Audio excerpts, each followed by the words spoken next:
developer who has just started out on YouTube. I'm still getting my setup in place, so excuse the subpar sound and edits or lack thereof. So what better place to start than my version of introducing stateless and stateful widgets. I've already set up a base Flutter application, got a main here which calls into this sandbox screen just so I can play around here and not muddy up the main. It already has this column in the center, and we're going to create a stateless widget. As you may know, everything in Flutter is, most everything is a widget. We're just going to create a simple stateless widget, and it will, oops, Visual Studio is trying to get ahead of me here. It's going to be a text widget with hi in it, and it's not going to like that typing. It's going to want a const keyword here, and we're going to come up to the top to the screen. It's not always best practice to have multiple classes in one file, but for demonstration purposes it usually works out better here. So we're going to have some text show up on our emulator of here, Android emulator, and has hi in it. Let's see with the hot reload, and we're going to do a little trick here with the column and set its axis size to main axis minimum, and that with another hot reload will bring the hi down in the middle of the screen. It's a little tiny guy, and actually I want to call this widget 1, and I'm going to give it some style, text style, oops, style, there we go, font size 20, make it a little bigger, and I'm going to go ahead and wrap this guy with a container to show it off a bit more. Do a format, and that container is going to have a color, and use one of the built-in colors here. How about green? And we're going to tone it down just a little bit, right? And let's add in some commas at the end here, so when we format with a keyboard command here to format and a hot reload, we're now going to show widget 1 there as opposed to hi. Let's see, that's looking a little tight, so how about some padding? This const, gonna happy here. Let's go ahead and remove unnecessary consts, and there we go with a reload. There we go, that's a little better. So we've got a stateless widget here in the middle, and stateless widget is just going to show the static content that we display. You can't change any of the copy content or data in a stateless widget. But if we want to have a little more dynamic data, then we should use a stateful widget, which we'll just call that nice and simple, widget 2.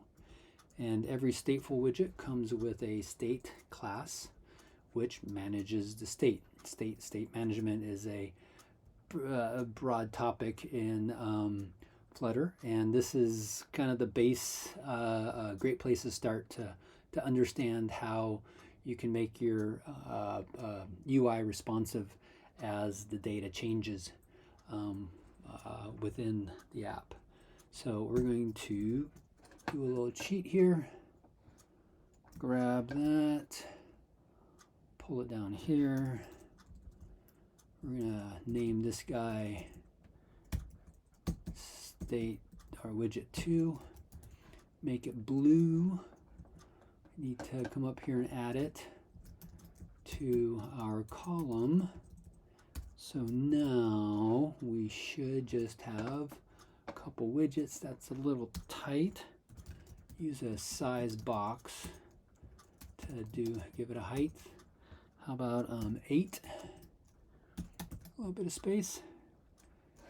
reload. That should be enough for now.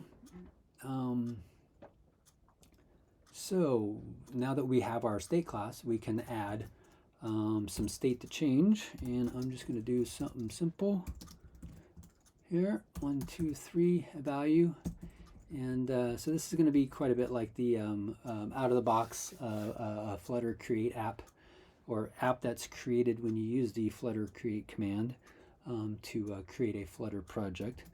But hopefully I'll add some more information at the end here, and a couple things to watch out for. But or at least one thing to watch out for. So I'm going to add a column, and I know that have these const keywords that we're adding. Maybe a later video I'll dive into const and why that's a good practice to continue to use that. Regardless, we're going to have another text box here. That is our value. Oops, we're just going to go ahead and stick with printing the value this way. There we go. And let's see, why is that complaining? Because of the const up there. There we go. This one is constant though, it's not changing, and just has to do with how things redraw, and I'm not going to go into too much detail because I need to do some more research to really be able to talk about it, this const keyword here intelligently. There's actually a video on the Flutter main channel that talks about it, and so I don't think I can add too much to it right now. Regardless, I'm going to create our button here. We're going to add some functionality to it in just a bit, but we're going to have a text view here that is going to say, how about add value, and it's going to be const. So we're removing all those blue lines, and I know already when I run this, it's going to look a little funky. So we're going to grab that style, add it down here. Whoops, forgot a comma. Give that guy, give it a const. Do this to format it, to format the code. And then let's see, what was, oh, I was thinking to give this a style, and text style, and that accessibility on that, the contrast on that text is not great, so I'm going to go with one of the pre-supplied colors of black, format all of this to get the code back in view. So after all of that coding, we now have a second widget, this widget 2, that's defined by this blue container. It's got some padding around it. It's got a column with text 2 at the top, some value printed out, which corresponds to this value, and a button. Now this button's not going to do anything right now because we have no behavior here. So the beauty of using a stateful widget is now I can change this value and have it reflect that change reflected in this value here. So to do that, I need to use this special command called set state. And so within this set state, I'm going to set the new state, which is just adding 1 to that value. And what this is going to do is it's going to add the 1, and then it's going to trigger a redraw of the build of the widget, which then is going to call this build method and redraw the screen. So I will hit reload on that. So now by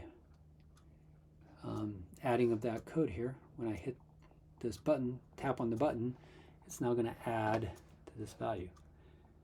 And there we go. That demonstrates the difference between a stateless widget, which just shows static information, and a stateful widget that has a state class right here that allows you to change the state within the code and then display that through these UI components. One gotcha here I wanted to show is that, and I've done this more often I like to admit, that if you have the value in here, what we're going to see is that our value, no matter how many times we click on this, is not going to change. And that's because we call this set state call here, adds 1 to the value, triggers a recall, or triggers a redraw, which calls the build method, which then sets the value to 123. So no matter how many times we click that, that value is not going to change. So that's why it needs to come out here to the top of the state class. And now, again, as we change this, it's going to add 1 to that. Another thing I wanted to kind of talk about here is this column and how we can manipulate the content here and utilize a little trick that I use all the time. Wrap it with a container and put some color around it. And I always use, for whatever reason, amber is a fun one. And so now when we redraw, it's going to show that widget here. And so everything within this container is going to be colored. So if I remove this min, we can see that now that whole container is stretched the whole height of the screen. So many times without this color cue, it's hard to kind of know where that outside column is and how it's affecting the children within it. So this is a fun little trick to do, and we can add that back in. Another way of doing this, not that it's necessarily a better way, but just as other things, you could use spacers. There's definitely plenty of places to use these spacers. They can also be used in row layouts. So right here we've got a column layout which defines a vertical layout, and then a row layout defines a horizontal layout. So spacers can be used there too to define space. And so this is going to push, it's going to give all the available space to this widget, and so it pushes everything to the bottom. And if we put a comparable one down at the bottom of this column and do a reload, hot reload, it's going to push it to the center. So that's just another fun little way of doing that. And I think, without getting too fancy, let's see what happens if I do this. It should, I think, give everything a equal place, equal spacing. So, and another way of doing just that is to do a main axis alignment, and we can do center around, between, and evenly. I think around, is that going to mimic? Okay, so there's equal spaces around, and then space, whoops, space between.